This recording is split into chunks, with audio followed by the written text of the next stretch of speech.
c'est aussi un pacte que le Congo doit nouer avec la famille mondiale.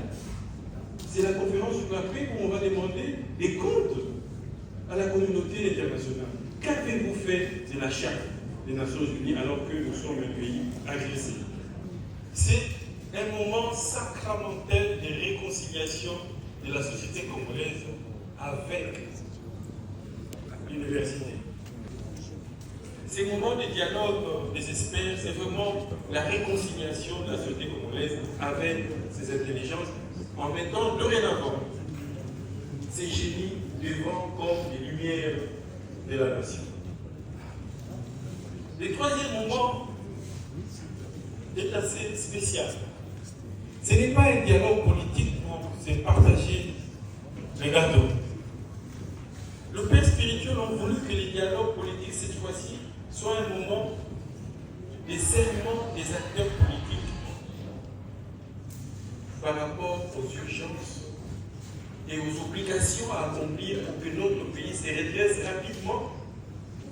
C'est comme une Bible économique, sociale, culturelle que nous allons confectionner nous-mêmes et nous allons demander aux acteurs publics, à ceux qui ont la charge de conduire la vie de la nation, de prêter serment.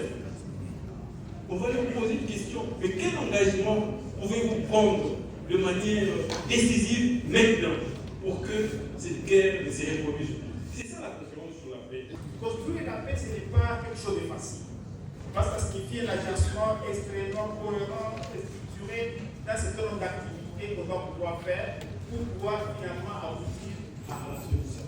Et c'est une activité qui exige qu'on évite des ratés. Généralement, dans mon expérience dans ce domaine-là, c'est que les politiques vont vite vers des raccourcis.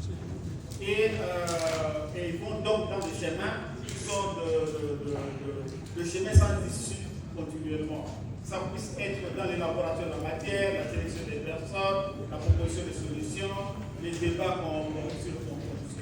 Je ne sais pas si beaucoup d'entre vous, je souhaite ne l'avoir pas vu, mais si pour des gens comme nous, qui avons eu accès au draft qui est sorti de Doha, vous imaginez comment est-ce qu'on peut accepter qu'un texte comme ça soit écrit pour un pays qui a souffert autant? Alors c'est de notre responsabilité, à mon avis, de pouvoir pousser les gouvernements à être sérieux quand chaque fois qu'ils engagent l'État congolais. Ça, on va faire un paquet tout à la commence.